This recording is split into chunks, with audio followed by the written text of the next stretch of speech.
But how do we get the United States to face its own problems, but then become a leader again?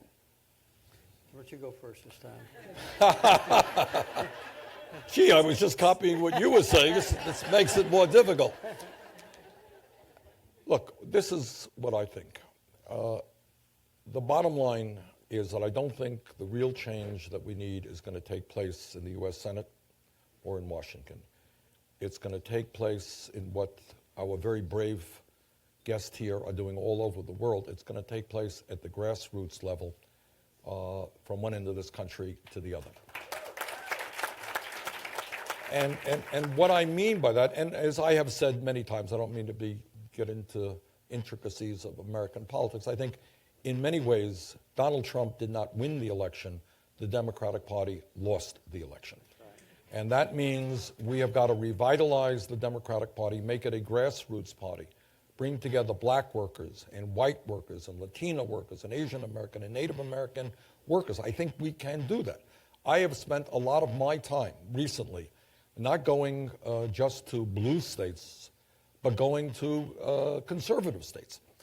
Because if you go to states like Kansas, or you go to states like Nebraska, which are all both very strongly Republican states, and you ask people, do you believe that it makes sense to give tax breaks to billionaires and cut back on Social Security, Medicare, and Medicaid? People look at you like you're crazy. Of course we don't believe in that.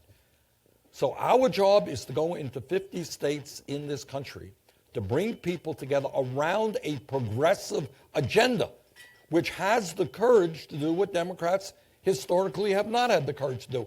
Point out, there is Wall Street, there is the insurance companies, there are the drug companies, there are the fossil fuel industry. These are the people who are ripping us off, and these are the people who are donating money to candidates who represent their interests and not the interest of the middle class and working people of this country. So I think we need to revitalize American democracy. We have one of the lowest voter turnouts of any major country on earth. Some of you may have noticed that a few weeks ago, in the French election, the first election, almost 80% of the French people voted. If we had 80% of the people voting in this country, the Republican Party would be a significant minority. All right? So we have got to get people involved.